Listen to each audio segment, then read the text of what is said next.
The rain hammered against the windshield as Sarah Mitchell gripped the steering wheel, her knuckles white against the black leather. 3 years. 3 years since she'd buried her daughter Emma, and still, every visit to Greenwood Cemetery felt like drowning all over again.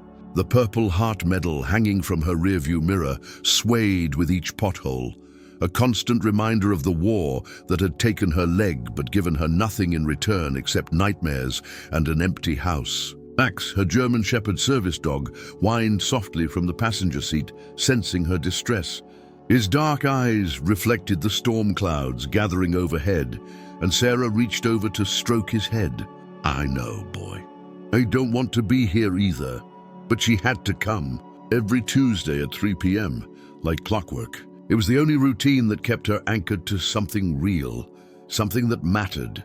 The cemetery gates loomed ahead, wrought iron twisted into elaborate patterns that seemed more like prison bars than peaceful entrance. Sarah parked near the maintenance shed, her prosthetic leg aching as she stepped out into the cold October air. The smell of wet earth and dying leaves filled her nostrils, mixing with the antiseptic scent that always seemed to cling to her clothes since the hospital stays. Max jumped down beside her, his service vest bright against the grey landscape. Together, they walked the familiar path towards Section 7, where a small granite headstone bore the words, "Emma Rose Mitchell, beloved daughter, age 8. Forever in our hearts." Sarah's throat tightened as she approached, her military training the only thing keeping her upright.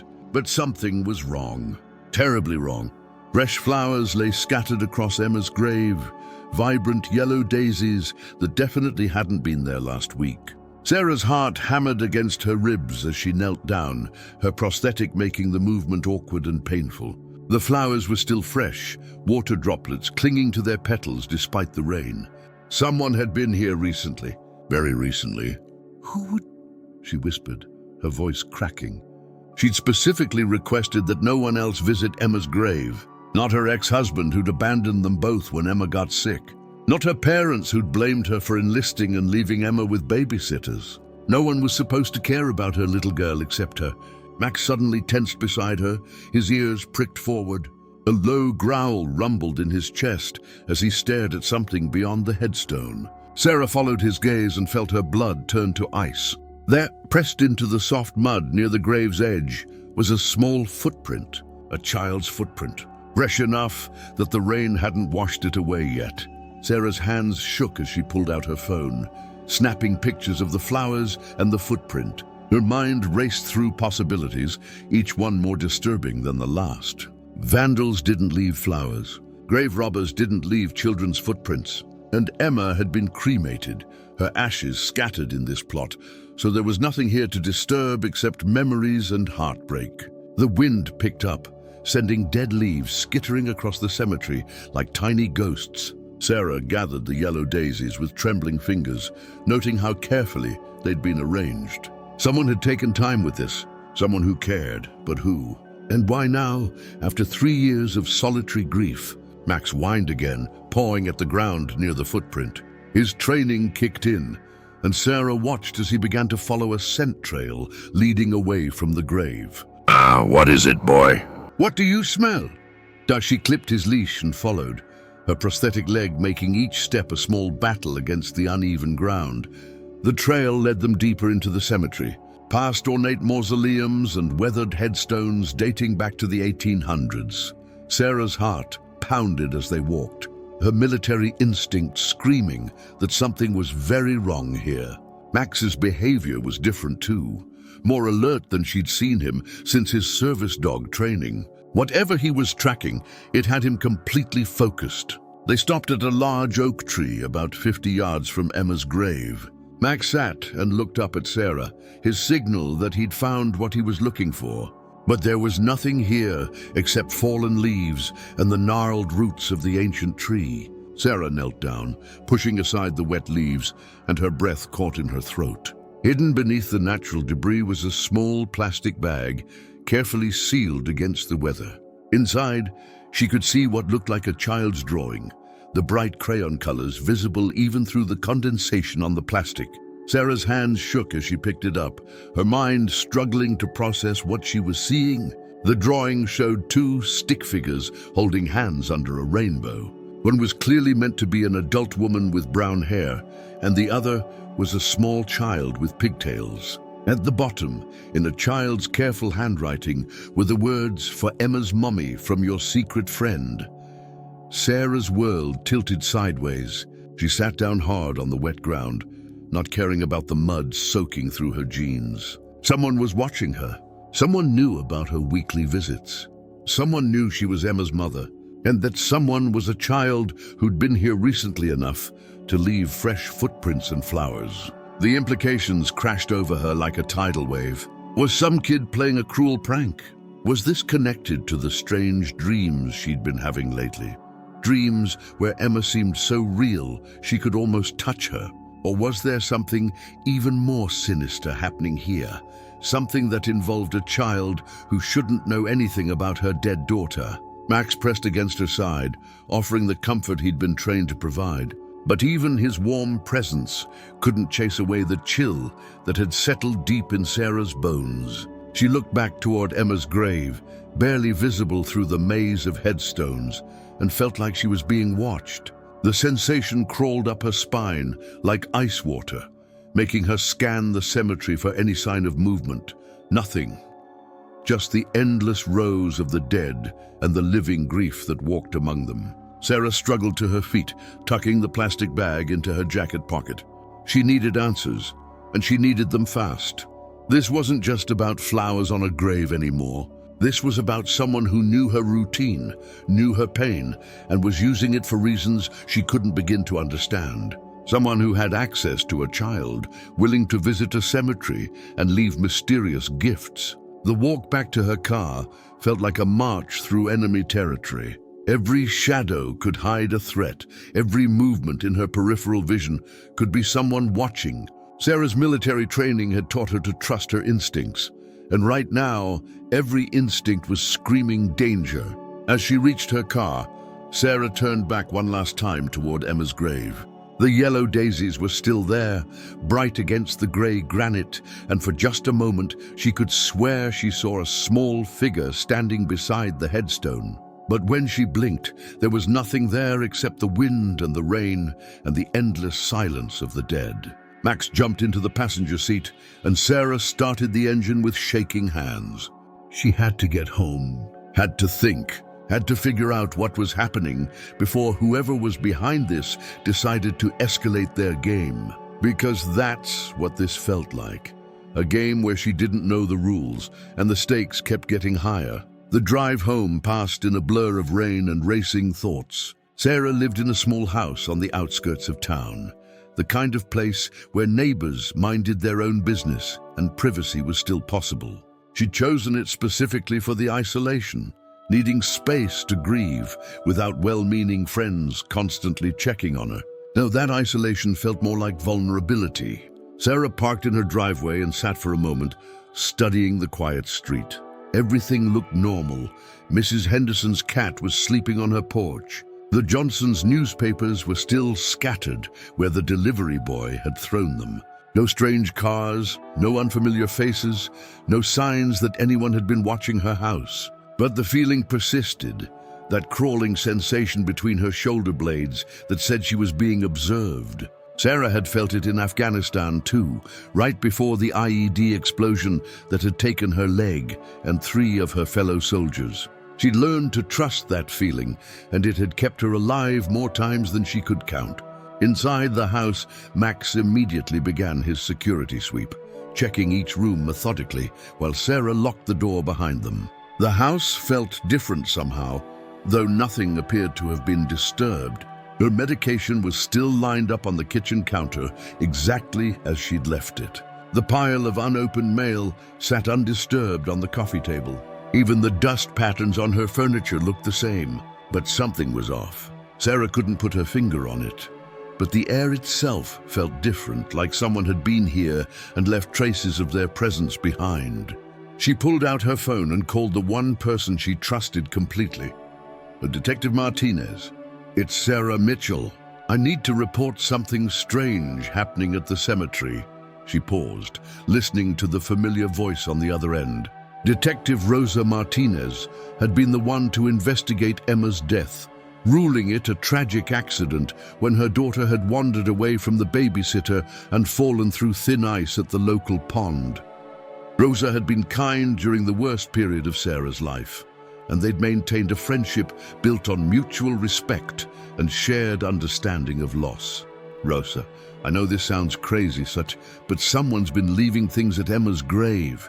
Flowers, and there was a child's footprint, and Max found this drawing. Sarah's voice trailed off as she realized how insane she sounded.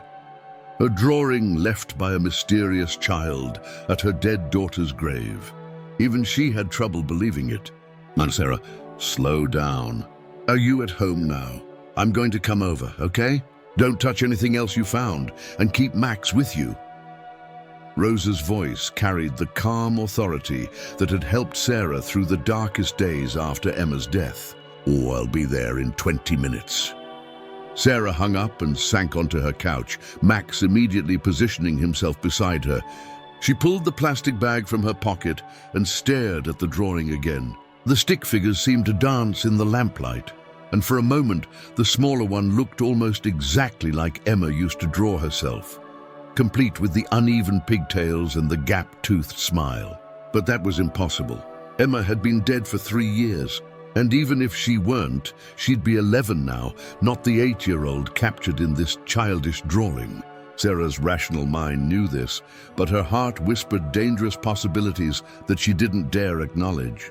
The doorbell rang exactly 20 minutes later, and Sarah opened it to find Rosa Martinez standing on her porch, rain dripping from her dark hair. The detective's sharp eyes immediately assessed Sarah's appearance, taking in the mud-stained jeans and the haunted expression that had become too familiar over the years.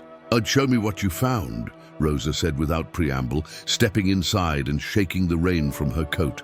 She'd always been direct, a quality Sarah appreciated in a world full of people who tiptoed around her grief like it was contagious. Sarah handed over the plastic bag and watched Rosa's face carefully as she examined the drawing. The detective's expression remained neutral, but Sarah caught the slight tightening around her eyes that meant she was taking this seriously. "The handwriting looks like a child's, probably between 6 and 8 years old," Rosa said, holding the bag up to the light. "The paper is standard copy paper, the kind you can buy anywhere. The crayons are Crayola, also common. But the bag itself is interesting. It's a freezer bag, heavy duty, designed to keep moisture out. Someone wanted to make sure this survived the weather." Sarah felt a chill that had nothing to do with her wet clothes. So someone planned this. It wasn't just a random kid playing in the cemetery. It doesn't look random, no. Rosa set the bag on the coffee table and pulled out her notebook. "Tell me about the flowers. What kind were they, and how were they arranged?" "Yellow daisies, Emma's favorite. They were arranged in a small bouquet, like someone had picked them from a garden and tied them with a piece of grass." Sarah's voice caught on the memory. "They were fresh, Rosa. Someone had been there within hours of my visit. And the footprint. What's small, like a child's, maybe a size 2 or 3 shoe. It was clear enough that the rain hadn't washed it away yet, so it had to be recent." Sarah pulled out her phone and showed Rosa the pictures she'd taken. "But Max tracked a scent from the grave to where we found the drawing. He was more focused than I've seen him in months." Rosa studied the photos, zooming in on the footprint and the flower arrangement. "Sarah, I have to ask this, and I know it's going to hurt. Is there any possibility that someone from Emma's past is involved? Maybe another child she knew, or a family member you haven't heard from?" The question hit Sarah like a physical blow. She'd spent 3 years trying to forget the people who'd failed Emma. The babysitter who'd let her wander off. The ex-husband who'd disappeared when things got difficult. The parents who'd blamed Sarah for every choice she'd made. "Oh no, there's no one. Emma's father hasn't contacted me since the funeral, and my parents, they made it clear they wanted nothing to do with me after I enlisted." "What about friends from school, other military families you served with?" Sarah shook her head. "Emma was shy. She had a few friends, but their families moved on after she died. And my military friends, most of them don't know how to handle civilian grief. They understand combat loss, but losing a child to an accident, that's different. Rosa made notes in her careful handwriting, and Sarah found herself studying the detective's face for clues about what she was thinking. Rosa had always been good at hiding her emotions, a skill that served her well in her job, but made her difficult to read as a friend. "I'm going to have the drawing analyzed for fingerprints and DNA," Rosa said finally. "And I'll increase patrols around the cemetery, especially on Tuesdays around your usual visit time. But Sarah, I need you to be careful. If someone is watching you, if they know your routine well enough to time this perfectly, then they might be planning something more than just leaving gifts." The words hung in the air like a threat, and Sarah felt Max press closer against her leg. He'd been trained to sense her anxiety, but this felt different. This felt like he was trying to protect her from something specific, something his enhanced senses could detect, but she couldn't. "There's something else," Sarah said quietly. The house feels different. I can't explain it, but when I came home today, something was off. Nothing was moved or missing, but it felt like someone had been here." Rosa's expression sharpened. Did you check all the locks? Windows, back door, basement?" Max did his sweep, and everything was secure. But the feeling persisted. Sarah ran her hands through her hair, frustrated by her inability to articulate the wrongness she'd sensed. "Maybe I'm losing my mind. Maybe the grief is finally catching up with me in ways I didn't expect." "You're not losing your mind," Rosa said firmly. "You're a trained soldier with good instincts, and if something feels wrong, then something probably is wrong. I'm going to have a patrol car drive by your house tonight, and I want you to call me if anything else happens, anything at all, no matter how small it seems." After Rosa left, Sarah found herself pacing the small living room, unable to settle. Max followed her movements, his dark eyes alert and watchful. The drawing lay on the coffee table like an accusation, its bright colors seeming to mock the gray reality of her grief. She picked up the bag again, studying the stick figures more closely. The adult figure had brown hair, just like Sarah's. The child had pigtails, just like Emma used to wear.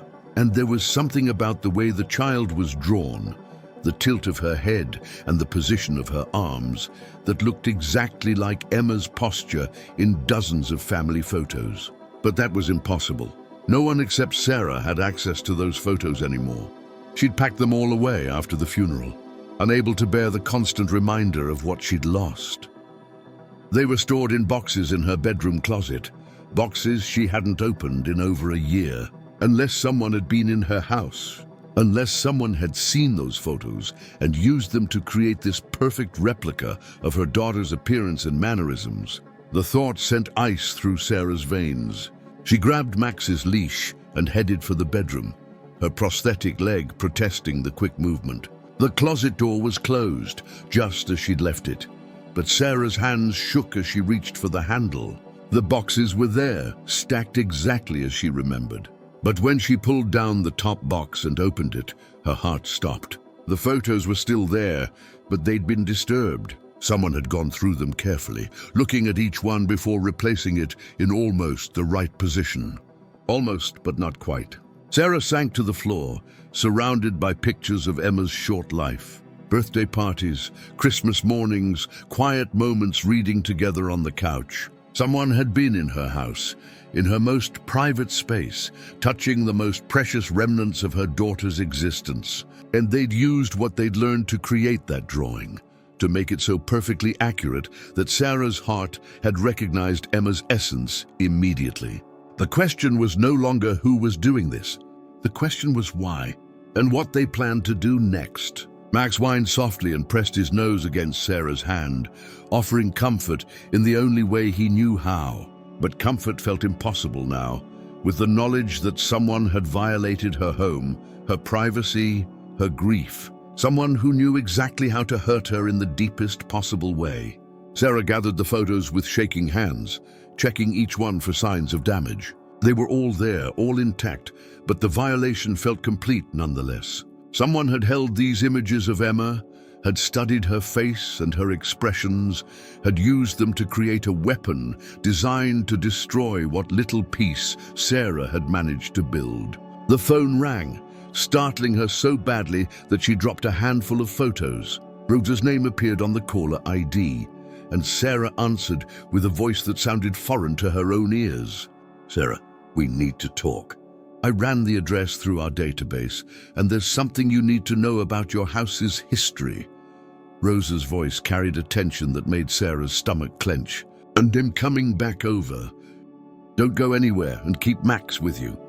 Sarah hung up and stared at the scattered photos on her bedroom floor. Emma's face smiled up at her from a dozen different angles, frozen in moments of joy that felt like they belonged to someone else's life, someone else's daughter, someone else's happiness. But they were hers, and someone had stolen them, studied them, used them to create this elaborate psychological torture. Someone who knew exactly how to make her question her sanity, her grief, her very perception of reality. The doorbell rang again, and Sarah carefully placed the photos back in their box before heading to answer it. But as she walked through her living room, she caught sight of something that made her blood freeze. The drawing was gone. The plastic bag that had contained it was still on the coffee table, but it was empty. The stick figures of the woman and child, the rainbow, the carefully written message, all of it had vanished as completely as if it had never existed at all. Sarah stared at the empty bag, her mind struggling to process what she was seeing. She'd left the drawing right there in plain sight, while she'd gone to check the photos. Max had been with her the entire time, and no one else had entered the house. So where was the drawing? And how had someone managed to take it without leaving any trace of their presence? The doorbell rang again, more insistently this time, and Sarah realized she'd been standing frozen in her living room for several minutes. She opened the door to find Rosa waiting on the porch, her expression grim in the porch light. "The drawing's gone," Sarah said without preamble. "And I left it on the coffee table, and now it's gone." Rosa stepped inside and immediately went to examine the empty plastic bag. She pulled out a small flashlight and checked the table surface, the floor around it, even the couch cushions. "Then are you sure you left it here?" "Positive. I was looking at it right before I went to check the photos in my bedroom. When I came back, the bag was empty." Sarah's voice sounded hollow, even to herself. "Rosa, someone was in my house while I was in the bedroom. Someone took that drawing while I was 20 feet away." The detective's face went pale. "Sarah, I need you to pack a bag. You're not staying here tonight." "What? Why, what did you find out about the house?" Rosa holstered her flashlight and turned to face Sarah directly. "Your house was the site of a family tragedy 15 years ago. A couple named the Hendersons lived here with their 8-year-old daughter, Lily. One night, Lily disappeared from her bedroom. They found her 3 days later in Greenwood Cemetery, sitting beside a grave and talking to someone who wasn't there." Sarah felt the world tilt sideways. "This what happened to her?"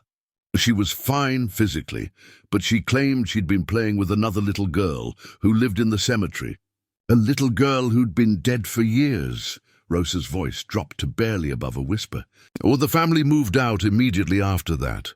The house has been sold 4 times since then, and every family with children has reported similar incidents. Children talking to invisible friends, finding drawings that no one remembered making, disappearing for hours, only to be found at the cemetery." The implications crashed over Sarah like a tsunami. "You think someone's using the house's history to mess with me? Someone who knows about the previous incidents? And Dane, I think someone very dangerous has been watching you for a long time, and they're escalating their game." Rosa pulled out her phone. I'm calling for backup, and then we're getting you somewhere safe while we figure out what's really going on here." But even as Rosa made the call, Sarah found herself looking toward the bedroom, where Emma's photos lay scattered in their box. Someone had been in her house, in her most private space, learning everything they needed to know to recreate her daughter's image with perfect accuracy. Someone who understood that the deepest wounds were the ones that never healed, and who knew exactly how to tear them open again. Hey, if this story is keeping you on the edge of your seat, make sure to hit that subscribe button and ring the notification bell so you never miss our psychological thrillers. Drop a comment below and tell us what you think is really happening to Sarah. And don't forget to smash that like button to help us reach more people who love these intense, mind-bending stories. Your support means everything to us. The backup officers arrived within minutes, their presence filling Sarah's small house with an air of official urgency that made everything feel more real and more terrifying at the same time. Detective Martinez directed them through a thorough search of the property while Sarah sat on her couch with Max pressed against her side, watching strangers examine her life for signs of intrusion. Officer Chen, a young woman with kind eyes and a methodical approach, found the first concrete evidence in the basement. "Detective Martinez, you need to see this," she called from the bottom of the stairs.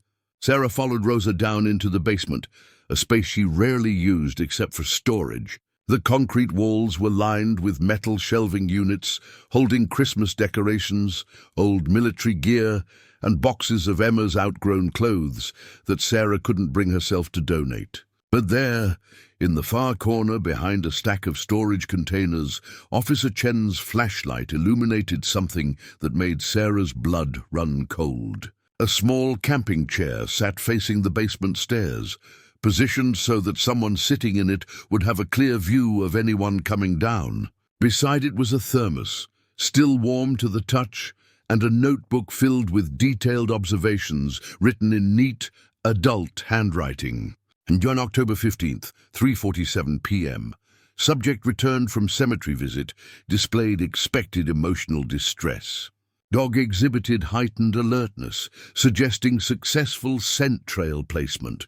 Rosa read aloud from the notebook, her voice tight with controlled anger. October 8th, 2:15 p.m.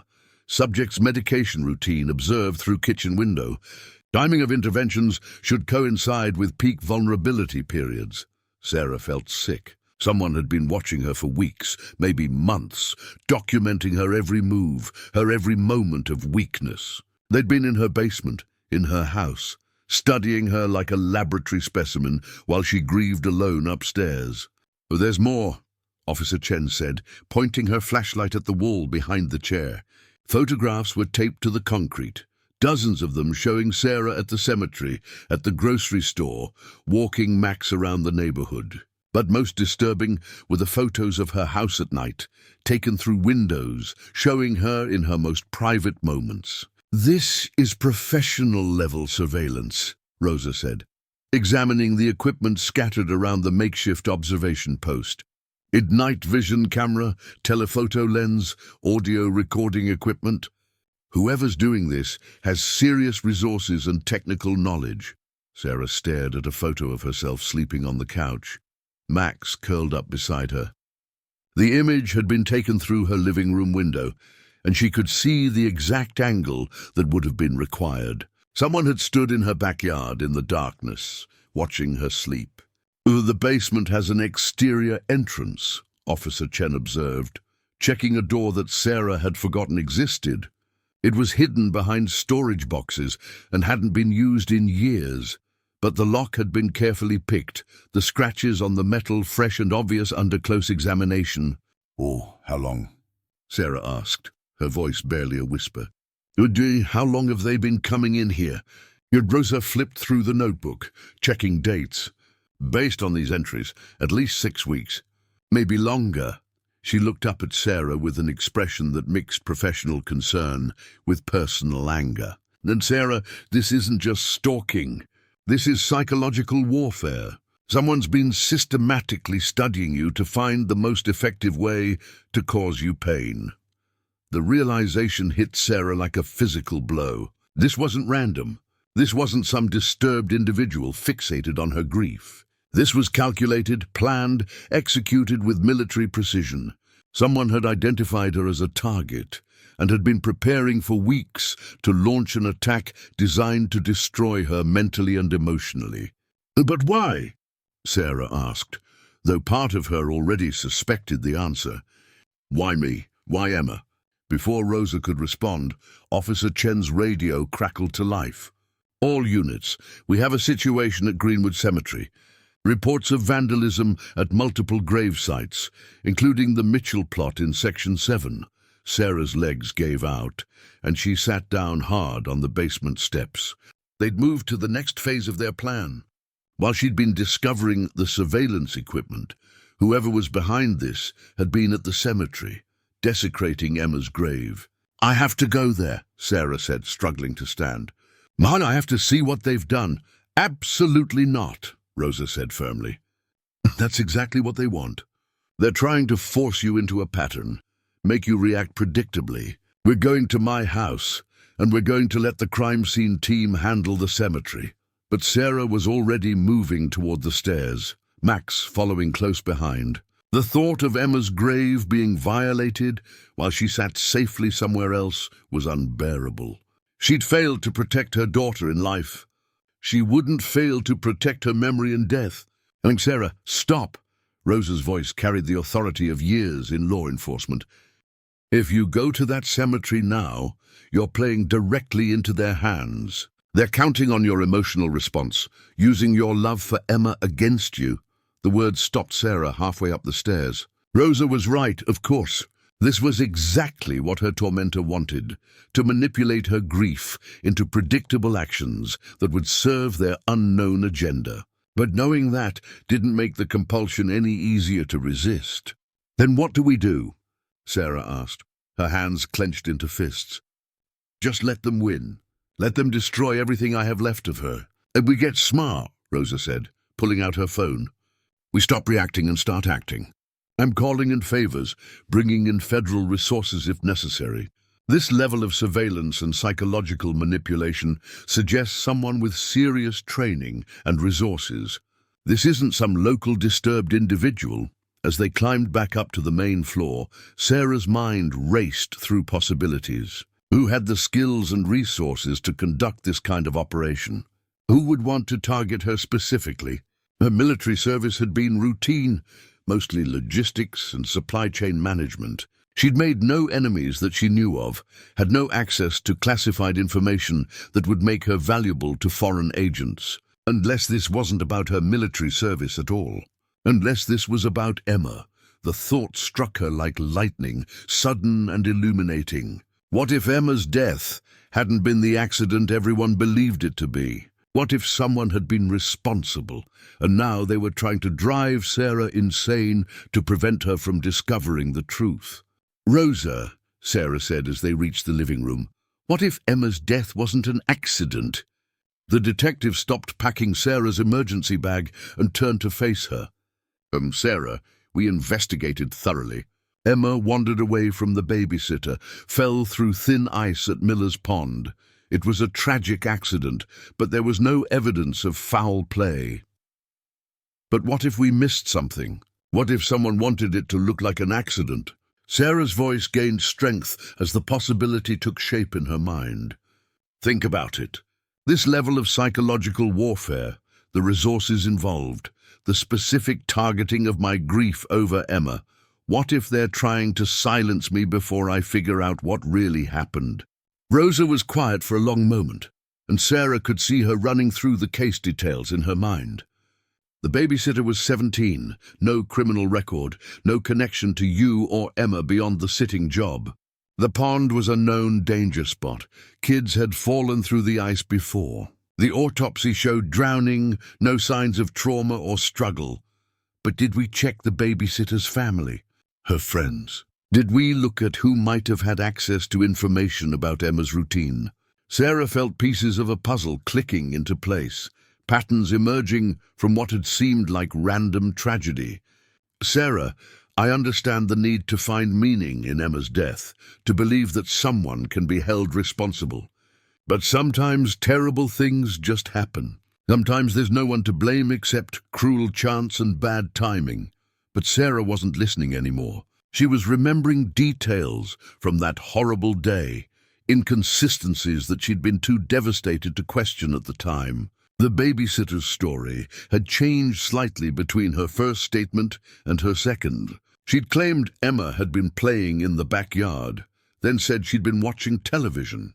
Small discrepancies that could be explained by trauma and confusion or could indicate something more sinister. "I need to see the case file," Sarah said.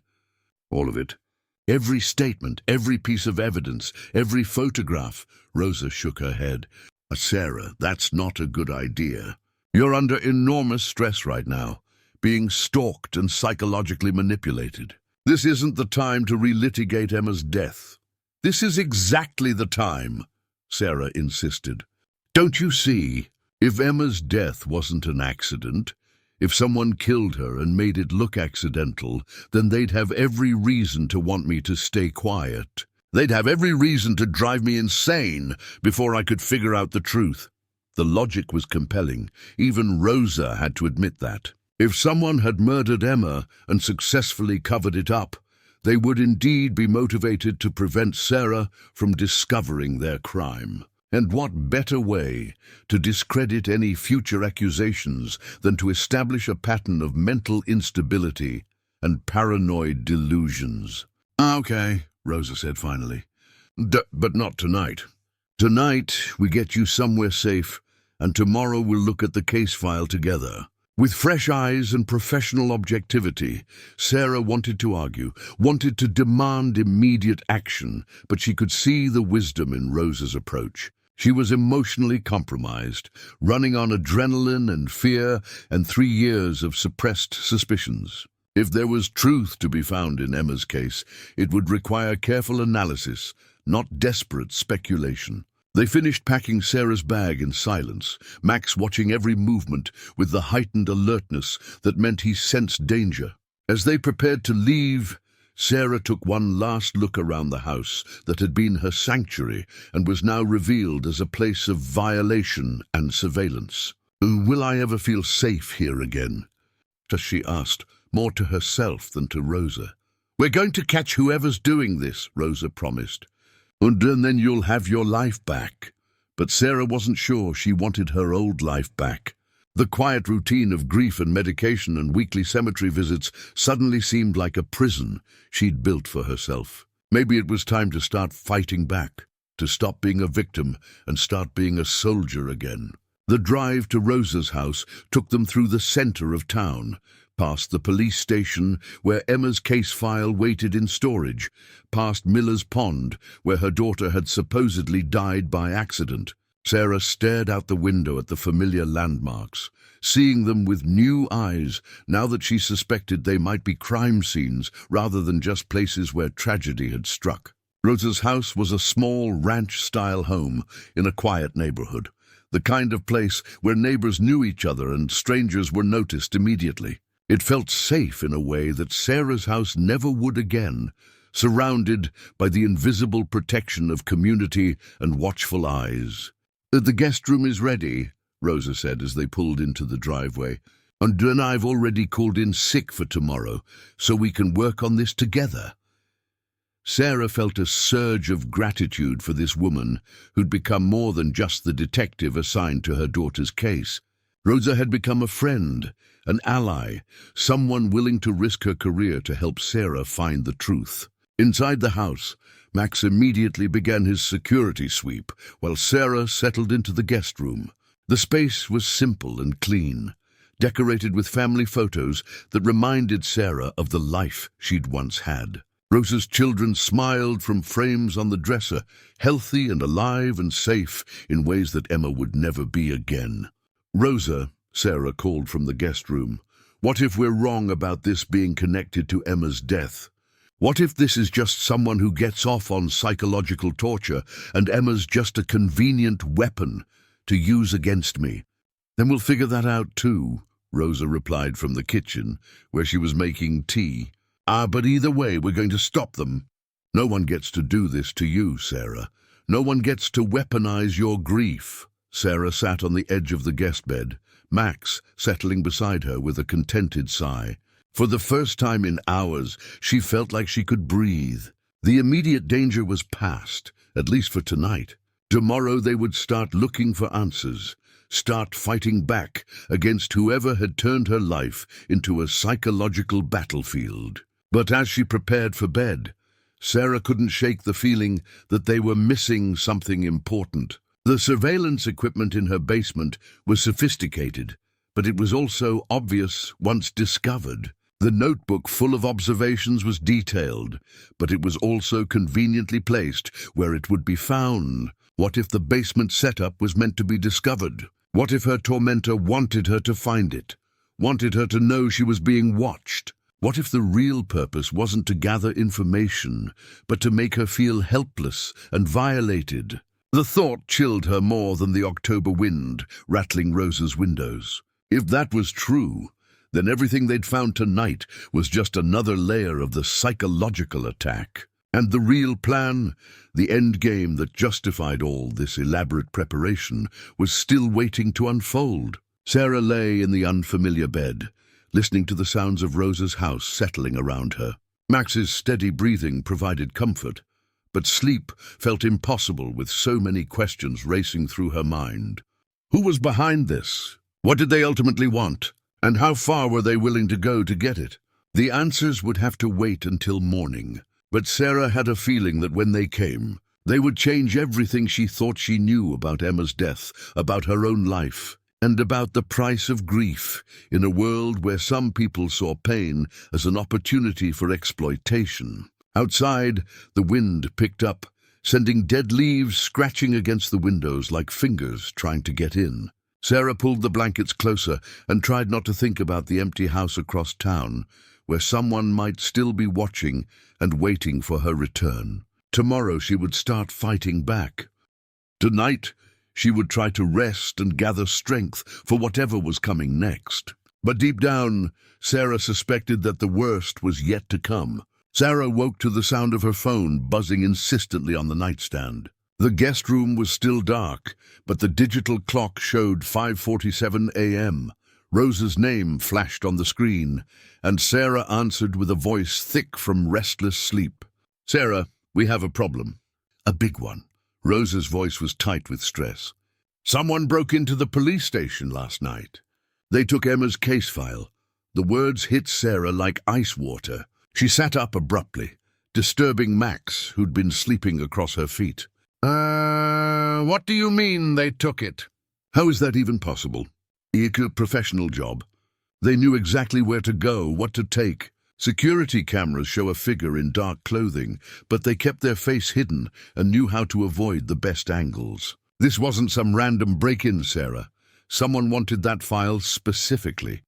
Sarah's mind raced. Yesterday they'd theorized that Emma's death might not have been accidental, and now someone had stolen the evidence that could prove or disprove their suspicions. The timing couldn't be coincidental. "And they're listening," Sarah said suddenly. "Somehow they heard our conversation last night. They knew we were going to examine the case file. That's impossible. My house isn't bugged. I sweep it regularly as a matter of professional paranoia." But Rosa's voice carried a note of uncertainty that suggested she was reconsidering her assumptions. Then how did they know? How did they time this so perfectly? Sarah was already getting dressed, her military training kicking in. When the enemy moved, you moved faster. Rosa, we need to assume they're always one step ahead. They've been planning this for months, remember? They probably have contingencies for every scenario. Get ready. I'm picking you up in 10 minutes. We're going to the station to see what else they might have taken. The police station buzzed with activity despite the early hour. Crime scene technicians dusted for fingerprints, while detectives reviewed security footage and compiled lists of missing files. Sarah followed Rosa through the controlled chaos, noting how many officers stopped their conversations when she passed. Word had spread about the break-in, and everyone knew it was connected to her case. "They were surgical," Officer Chen reported, leading them to the records room.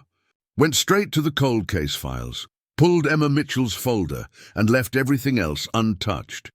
Knew exactly what they were looking for and where to find it." The empty space on the shelf where Emma's file should have been felt like a fresh wound. Sarah stared at the gap between folders, thinking about all the evidence that was now in enemy hands. Witness statements, photographs, autopsy reports, all the pieces that might have revealed the truth about her daughter's death. What about digital copies?" Sarah asked. Backup files, scanned documents? Rosa and Officer Chen exchanged a look that made Sarah's stomach clench. That's the other problem, Rosa said. Someone accessed our computer system remotely last night. They deleted all digital records related to Emma's case. We're running data recovery protocols, but they were thorough. Sarah felt the walls closing in around her. Whoever was behind this had just eliminated 3 years' worth of investigative work in a single night. They'd erased Emma from the official record as efficiently as death had erased her from life. There has to be something left, Sarah insisted. Personal notes, unofficial copies, something they couldn't reach. I kept a copy of the autopsy report in my personal files, Rosa admitted. And I remember details that weren't in the official record. But Sarah, without the physical evidence, without witness statements, we're starting from almost nothing. Almost nothing was still something. Sarah had learned in the military that wars could be won with fragments of intelligence and stubborn determination. Show me what you have. Every detail, every inconsistency you remember.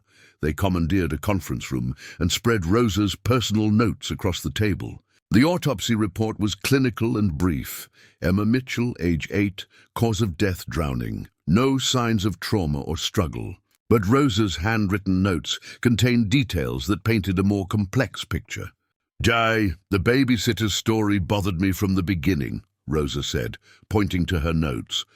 Jessica Morrison, 17 years old, had been watching Emma for about 6 months.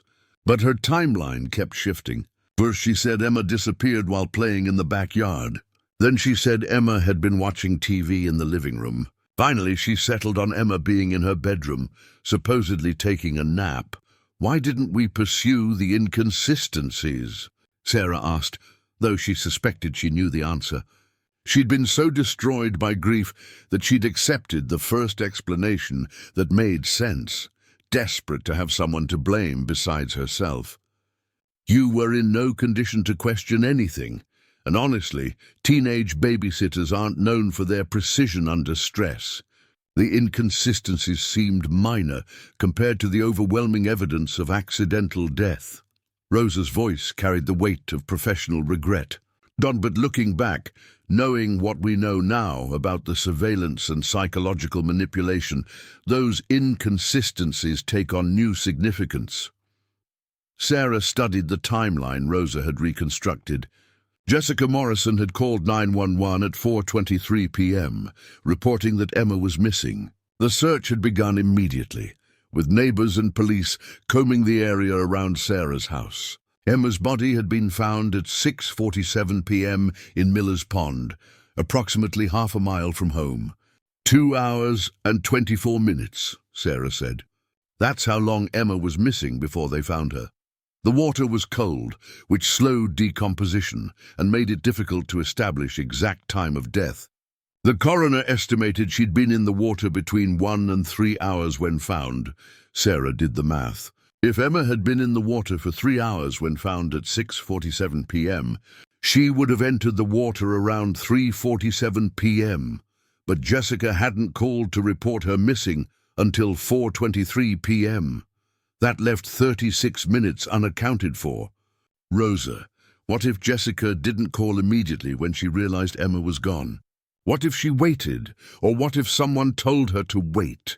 And the implications hung in the air between them. If Jessica had delayed reporting Emma missing, it suggested either negligence or something more sinister. And if someone had instructed her to delay, it meant Emma's disappearance was planned, not accidental. We need to find Jessica Morrison, Rosa said, reaching for her phone. And she's the key to understanding what really happened that day. But when Rosa called the number they had on file for Jessica, it was disconnected. A quick database search revealed that Jessica Morrison had left town 3 days after Emma's death, supposedly to live with relatives in another state. No forwarding address, no contact information, no trace of where she'd gone. She disappeared, Sarah said, the pieces of a larger conspiracy becoming clearer. Someone made sure the only witness to Emma's last hours vanished before anyone could ask the right questions. Rosa was already typing on her computer, running Jessica's information through law enforcement databases. No criminal record, no outstanding warrants, no recent activity on her social security number. It's like she ceased to exist after leaving town, or someone gave her a new identity, Sarah suggested. Or if she was involved in Emma's death, if she was working with someone, they'd want to make sure she could never be found and questioned. The conference room door opened, and Captain Williams entered with a grim expression. Sarah had met him briefly during the original investigation, a career cop with the weathered face of someone who'd seen too much human cruelty. Detective Martinez, we have a situation. Someone called in a bomb threat at Greenwood Cemetery. They specifically mentioned the Mitchell plot and said they'd planted explosives near Emma's grave. Sarah's blood turned to ice. Ah, it's them. They're escalating. Bomb squad is en route. But they want the area cleared for at least 6 blocks. Mrs. Mitchell, I need you to stay away from the cemetery until we can determine if this is a credible threat. But Sarah was already standing, her military instincts overriding civilian caution. This is psychological warfare, Captain.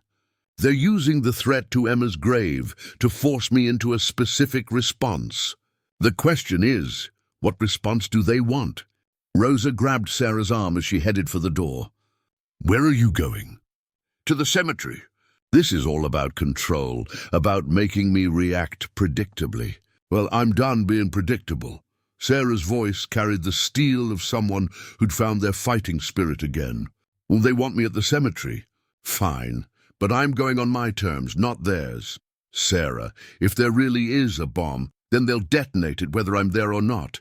But I don't think there is a bomb. I think this is another layer of psychological manipulation designed to keep me away from something they don't want me to see.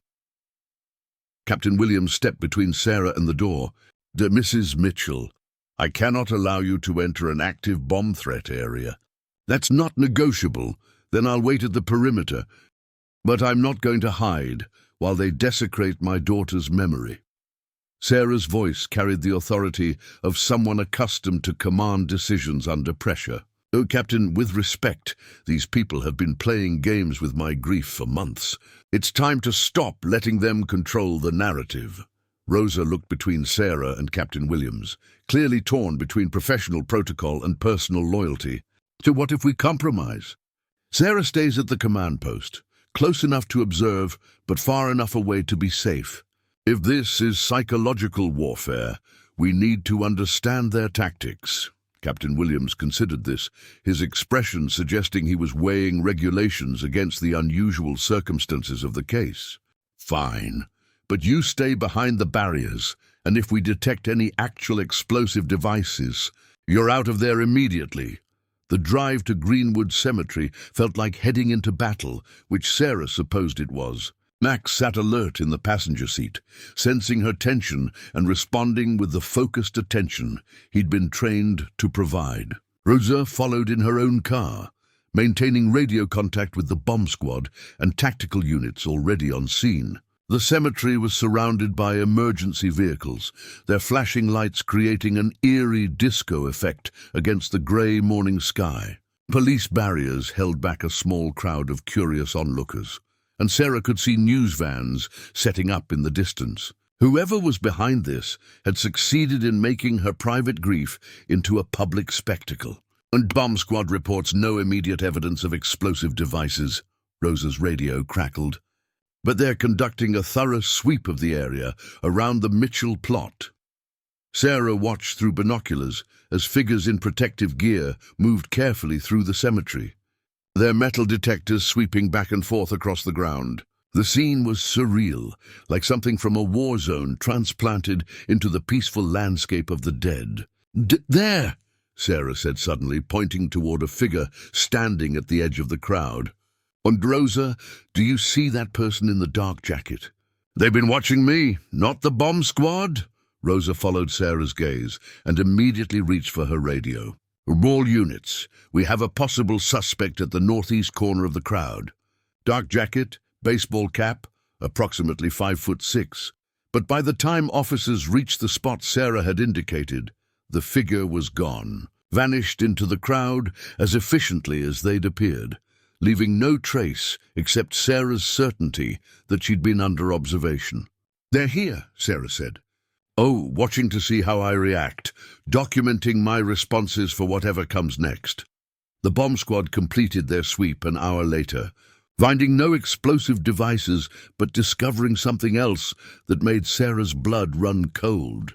Hidden beneath Emma's headstone was a small digital camera, positioned to record anyone who visited the grave. The device was sophisticated, capable of transmitting images wirelessly to a remote location. "How long has that been there?" Sarah asked, staring at the camera in the evidence bag.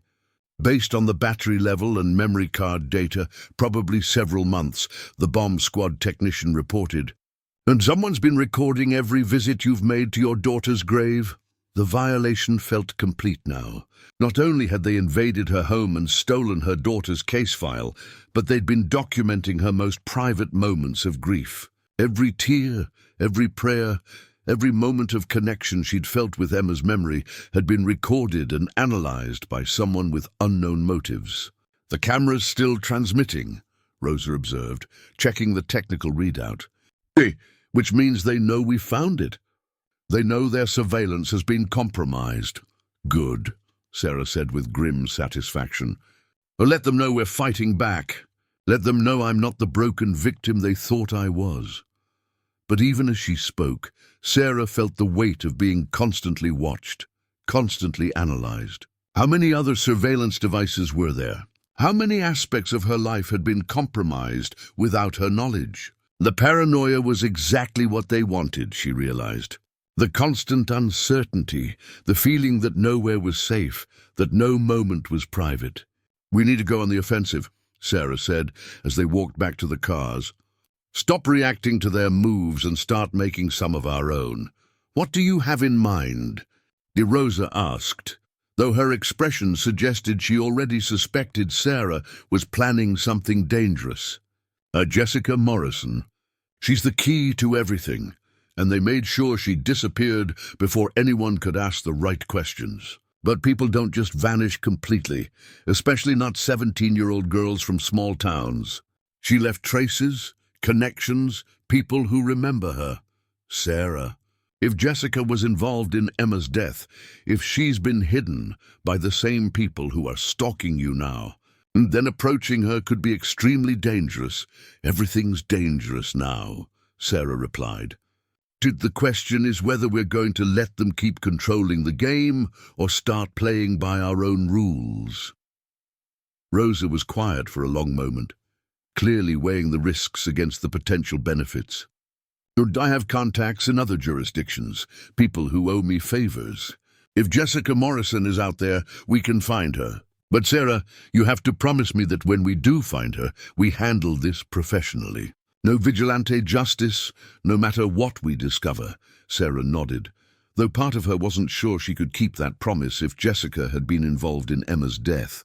The rage that had been building for months was looking for a target, and Jessica Morrison was the most likely candidate. They spent the rest of the day making calls, following paper trails, and reconstructing Jessica Morrison's life before and after Emma's death. The picture that emerged was troubling.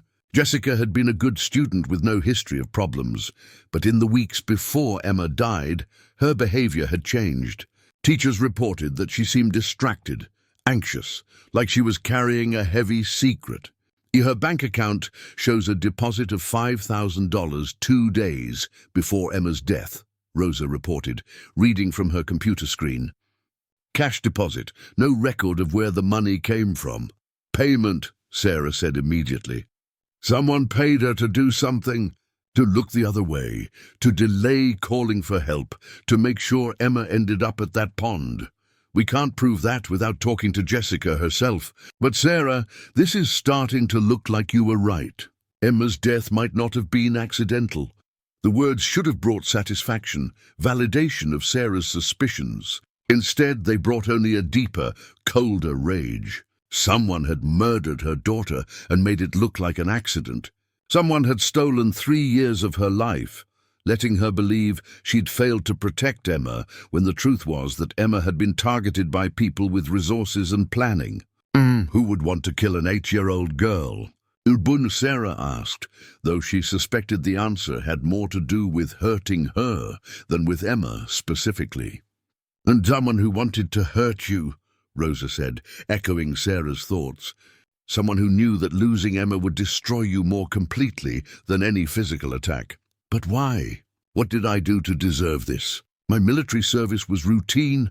I never had access to classified information. I never made enemies that would justify this level of revenge. Rosa was quiet for a moment, studying Sarah's file. And what about your father? Your family background? Sometimes these things skip generations, old enemies coming back to settle scores through children and grandchildren. Sarah's father had died when she was 12. A heart attack that had left her mother bitter and withdrawn. He'd been a mechanic, a quiet man who'd never talked about his past or his service in Vietnam. Sarah had always assumed there was nothing interesting to discuss, but now she wondered if there were secrets she'd never learned. I don't know much about his military service, Sarah admitted. He never talked about Vietnam, and after he died, my mother packed away everything related to his past. Said it was too painful to remember. We need to look into that. If your father was involved in something during his military service, something that made enemies, those enemies might have waited decades for the right opportunity for revenge. The idea that Emma's death might be connected to events that happened before Sarah was even born felt like a violation of cosmic justice. But it also provided a framework for understanding the sophisticated planning and resources behind the attacks on her sanity. How do we investigate something that happened 50 years ago? Sarah asked. Carefully, Rosa replied, and with the understanding that we're probably walking into something much bigger and more dangerous than we initially realized. As evening approached, they decided to return to Rosa's house to plan their next moves. But as they pulled into the driveway, Sarah noticed something that made her heart race. The front door was standing slightly open, and Rosa's porch light was flickering in a pattern that seemed almost like code. Rosa, did you leave your door open? Never. Rosa was already reaching for her weapon, her training taking over. Stay in the car with Max. Call for backup. But Sarah was already getting out, her own military instincts overriding civilian caution. And we go in together or not at all. I'm done being protected while other people take risks for me. They approached the house tactically, Rosa covering the front while Sarah circled to check the back. The rear door was also open, and Sarah could see that the kitchen had been ransacked. Drawers pulled out, cabinets opened, papers scattered across the floor. They were looking for something specific, Sarah called softly to Rosa. This isn't random destruction. They cleared the house room by room, finding evidence of a thorough but targeted search. Rosa's home office had been completely torn apart, her computer missing, her files scattered and examined. But the bedrooms were untouched, and nothing of obvious value had been taken. They were after information, Rosa said, surveying the damage. Anything related to Emma's case. Anything that might help us piece together the truth. Sarah felt the walls closing in again. Every time they made progress, every time they found a new lead, their enemies moved to cut off their access to information. It was like fighting shadows, opponents who always seemed to be one step ahead. Rosa, what if we're approaching this wrong? What if instead of trying to investigate the past, we force them to come to us? What do you mean? We stop running, stop hiding, stop letting them control when and where the confrontations happen. We make ourselves visible, predictable, irresistible targets. And when they come for us, we're ready. Rosa stared at Sarah as if she'd suggested jumping off a cliff. Sarah, these people have killed before. They murdered Emma. They've been stalking you for months. They have resources and planning and no apparent moral constraints. Making yourself a target isn't brave, it's suicidal. Maybe, Sarah admitted, but it's also the only way to end this. They're never going to stop, Rosa. They're going to keep escalating, keep finding new ways to hurt me, until they either drive me insane or I give them whatever it is they really want. And what do you think they really want? Sarah was quiet for a long moment, pieces of the puzzle finally clicking into place. They want me to kill myself. That's the end game. Drive me so far into despair and paranoia that I take my own life, making it look like delayed grief over Emma's death. Clean, neat, no loose ends to investigate. The realization was both terrifying and liberating. If Sarah was right, if suicide was their ultimate goal, then staying alive became an act of defiance. Every day she continued breathing was a victory against whoever had murdered her daughter. Then we make sure that doesn't happen, Rosa said firmly. And we find these people. We expose what they did to Emma, and we make sure they pay for every moment of pain they've caused you. But even as Rosa spoke, Sarah could see the doubt in her eyes. They were up against an enemy with superior resources, superior planning, and no apparent weaknesses. The odds of survival, let alone victory, seemed impossibly small. Outside, the wind picked up again, sending dead leaves scratching against the windows like fingers trying to get in. Sarah listened to the sound and thought about Emma, about the little girl who'd trusted her babysitter and ended up dead in a cold pond, about the 3 years of grief and guilt that had been weaponized against her by people who saw her pain as an opportunity. And tomorrow, Sarah said, we start fighting back. No more defense, no more reaction. We go on the offensive, and we don't stop until we have answers. Rosa nodded, though her expression remained troubled. And if they escalate in response, if they decide to stop playing psychological games and move to direct violence, then at least we'll die fighting instead of dying slowly from the inside out. It wasn't much of a plan, but it was better than continuing to be victims. Sarah had been a soldier once, trained to face impossible odds and find ways to win anyway. It was time to remember those skills and use them to protect what remained of her life. But as she settled into Rosa's guest room for another night of uncertain sleep, Sarah couldn't shake the feeling that their enemies were already planning their next move. The game was far from over, and the stakes kept getting higher.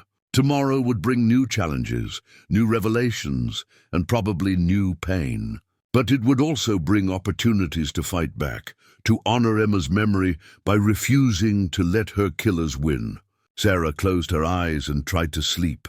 Max, warm and solid beside her, Rosa's presence in the next room, providing what comfort was possible in a world where safety had become an illusion. The war for her sanity, for the truth about Emma's death, for her very survival, was just beginning. And Sarah Mitchell, broken veteran and grieving mother, was finally ready to fight. If you've made it this far, you're clearly someone who appreciates deep, psychological storytelling that doesn't shy away from difficult truths. This is exactly the kind of content we're passionate about creating, and we need your support to keep bringing you these intense, thought-provoking stories. Hit that subscribe button right now and ring the notification bell so you never miss our latest psychological thrillers and mysteries. Your subscription doesn't just help us reach more people who love this genre, it directly supports our ability to research, write, and produce the high-quality content you just experienced. Drop a comment below and tell us what you think really happened to Emma and what you believe Sarah should do next. Your theories and insights help shape our future stories and create a community of people who aren't afraid to explore the darker corners of human nature. And here's something crucial. Smash that like button and share this video with anyone who appreciates realistic, gripping storytelling. The algorithm rewards engagement, and every like, share, and comment helps us reach people who might be looking for exactly this type of content but don't know we exist yet. Don't forget to hit that notification bell. It's the only way to ensure you'll be notified the moment we release new content. We're building something special here. A community of people who demand more from their entertainment than surface-level thrills. Your support means everything to us, And together, we're proving that audiences are hungry for intelligent, complex narratives that respect their intelligence and emotional depth. Thank you for being part of this journey,